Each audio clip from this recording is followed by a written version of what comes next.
So Sivakarthikeyan గారి Parashakti movie ఇప్పుడే చూశాను. ఇది యాక్చువల్లీ సంక్రాంతికి తెలుగులో రిలీజ్ అవ్వాల్సింది, కాకపోతే కాలేదు. థ్యాంక్ గాడ్ ఈ సినిమా థియేటర్ లో తెలుగులో రిలీజ్ కాలేదు, ఎందుకంటే చచ్చిపోయాను భయ్య. నిజంగా అసలు ఎంత బోర్ కొట్టిందంటే ఫస్ట్ హాఫ్ అంతా కూడా సెటప్ అసలు మేజర్ కాన్ఫ్లిక్ట్ వచ్చేది ఇంటర్వెల్ కి 20 నిమిషాల ముందు. గంట సేపు అప్పటికే అయిపోయింది. నా వల్ల కానేలేదు. తమిళనాడులో హిందీ ఇంపోజిషన్ మీద వచ్చిన చట్టాన్ని వ్యతిరేకిస్తూ 1959 నుంచి 1964, 67 అట్లా 1960s అంతా జరిగే ఒక ఉద్యమాన్ని బేస్ చేసుకుని సినిమా తీశారన్నట్టు. నాకు సినిమాలో నచ్చిన విషయం ఏంటంటే హిందీ ఇంపోజిషన్ ని అండ్ ఆల్సో దానికి ఉన్న ఐడియాలజీని పర్ఫెక్ట్ గా పట్టుకున్నారు. అంటే లైక్ హిందీని మేము అపోజ్ చేయట్లేదు, దాన్ని మా మీదకి రుద్దకండి, మా స్టేట్ లాంగ్వేజ్ ఏదైతే ఉంటుందో దాన్ని మేము యూజ్ చేసుకోవాలి, దాన్ని బాగానే చూపించారు అనిపించింది. బట్ జస్ట్ అది ఒక్క పాయింట్ మాత్రమే, మిగతా అదంతా కూడా దారుణంగా ఉందనే ఫీలింగ్ వచ్చింది. ఫస్ట్ హాఫ్ అంతా కూడా సెటప్ మీదే వెళ్ళిపోతా ఉంటుంది. Sreeleela character, Atharva character, Ravi Mohan character, మళ్ళీ శివకార్తికేయన్ క్యారెక్టర్, ప్రతి క్యారెక్టర్ కి నీట్ గా ప్రతిసారి 10 నిమిషాలు పెడతా ఉంటాడు. దీని తర్వాత ఇది అనుకుంటారు, చూపిస్తూనే పోయాడు. వీటన్నిటి మధ్యలో Sreeleela Sivakarthikeyan characters love story ఎందుకు వస్తుంది, దానివల్ల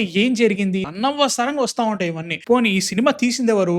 డైరెక్టర్ సుధా కొంగర గారు. ఆమె తీసిన ఆకాశమైన హద్దున నాకు చాలా చాలా ఇష్టం. ఇంత సెన్సిటివ్ ఎలిమెంట్ ని అంతే హార్డ్ హిట్టింగ్ గా, హార్ట్ టచింగ్ గా చూపెట్టాలి కదా. ప్రాబ్లం ఏంటంటే ఇప్పుడు ఆకాశమైన హద్దులను తీసుకో, దాంట్లో ఎయిర్పోర్ట్ సీన్ చాలా చాలా ఇంపార్టెంట్. ఎందుకంటే క్యారెక్టర్ అలా మారడానికి అతనికి ఆల్రెడీ కష్టాలు ఉన్నాయి, వాటన్నిటికంటే పెద్ద కష్టం వస్తుందని చూపెట్టడానికి ఒక సీన్ ఉంటుంది. అట్లాంటి సీన్ ఒక్కటి కూడా ఈ సినిమాలో ఉండదు. ఒకవేళ అలాంటి సీన్ నువ్వు ఉందనుకున్నా గానీ అది చాలా లేట్గా వస్తుంది అనమాట. ఫస్ట్ హాఫ్ అంతా కూడా హిందీ ఇంపోజిషన్ అని చెప్తా ఉంటారు, ఇది జరుగుతుంది అని చెప్పేసి చిన్న చిన్న సీన్స్ చూపిస్తా ఉంటారు. బట్ టోటల్ గా లైఫ్ నే మొత్తానికి మార్చేంత ఒక సీన్ పడాల్సింది, అలాంటిది పడుంటే ఇంకా వేరే లేదు. ఉద్యమకారులు అంటావు, అదంటావు, ఇదంటావు, వీటన్నిటి మధ్యలో ఒకటి చచ్చిపోతాడు, చచ్చిపోయిన వెంటనే వదిలేస్తా అంటావు. బట్ ఆ ఒక్క చావు వల్ల పోరాటాన్ని ఆపేసినావు అంటే నువ్వు మళ్ళీ ఆ పోరాటాన్ని తీసుకురావాలంటే ఎంతమంది ఇబ్బంది పడుతున్నారు, ఎంతమంది చావులకి కారణమవుతున్నాయి, ఎంతమంది జీవితాలు ఖరాబ్ అవుతున్నాయి, వీటి మీద వెయిట్ లేదు. అది నాకు ప్రాబ్లం అనిపించింది. ఇంకా సెకండ్ హాఫ్ స్టార్ట్ అవుతుంది, ఎటు పోతుంది సినిమా మళ్ళీ అవసరం లేకుండా పోతా ఉంటాను. నా క్వశ్చన్ ఏంటంటే ఢిల్లీలో ప్రైమ్ మినిస్టర్ గారు ఒకవేళ రోడ్డు మీద వెళ్తా ఉంటే ఆమెకి సరైన సెక్యూరిటీ అంటూ ఏదైనా ఉంటుందా, ఉండదా? ఇది 1960s లో జరుగుతుంది కరెక్ట్. ఇది రియల్ లైఫ్ కి ఎంత పేసే తీసుకున్నారు, లేదంటే నార్మల్ గానే జరిగిందో తెలియదు కానీ నాకు ప్రైమ్ మినిస్టర్ ని అంత ఈజీ కలిసేసిర్రు, అంత ఈజీగా ఒప్పించేసిర్రు, తర్వాత ఏదో జరుగుతూ ఉంటది. లిటరల్ గా ప్రతి అప్రెషన్ సినిమాలో కొంతమంది మీద అందరి మీద ఒకటి పడిపోతాడు, వాళ్ళందరినీ చంపేస్తాడు అన్నట్టు ఒక సీన్ జరుగుతూ ఉంటది.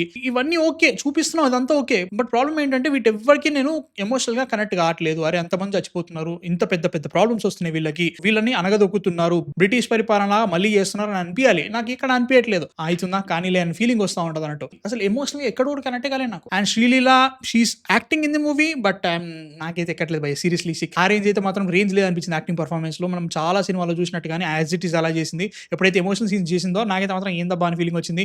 అండ్ సర్ప్రైజింగ్లీ ఈ సినిమాలో సర్ప్రైజెస్ అండ్ క్యామియోస్ ఉన్నాయి. ఎందుకున్నాయి? The only thing I'm asking is why? ఎందుకు పెద్ద పెద్ద పేర్లు పెట్టుకున్నారు కదా దీంట్లో, ఎందుకు ఉన్నాయి నాకు అర్థం కాలే. అండ్ పర్ఫార్మెన్సెస్ వైజ్ మాత్రం చూసుకుంటే శివకార్తికేయన్ వాజ్ గుడ్, రవిమోహన్ గారు బాగా చేశారు అనిపించింది. ఆయన ఫస్ట్ టైం ఒక విలన్ లా చేశారు, బాగానే అనిపించింది.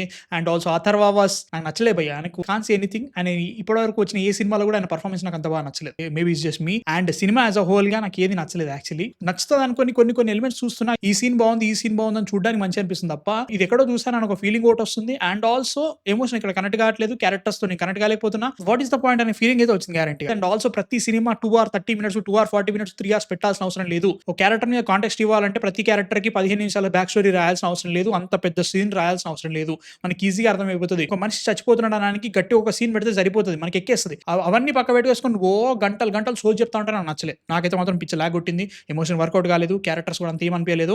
డబ్బులు బాగా పెట్టారు ఈ సినిమాకి, 180 కోట్ల బడ్జెట్ కనబడింది లిటరల్ గా. ప్రతి ఒడిసా ప్రొడక్షన్ డిజైన్ కానీ మంచి అనిపించింది, అది అక్కడ వరకు సినిమాటోగ్రఫీ బాగుంది. మ్యూజిక్ పడుకున్నాడు జీవి ప్రకాష్, సూపర్ నీట్ గా స్లీప్ వేసిండు, అంత దారుణంగా ఉందన్నట్టు.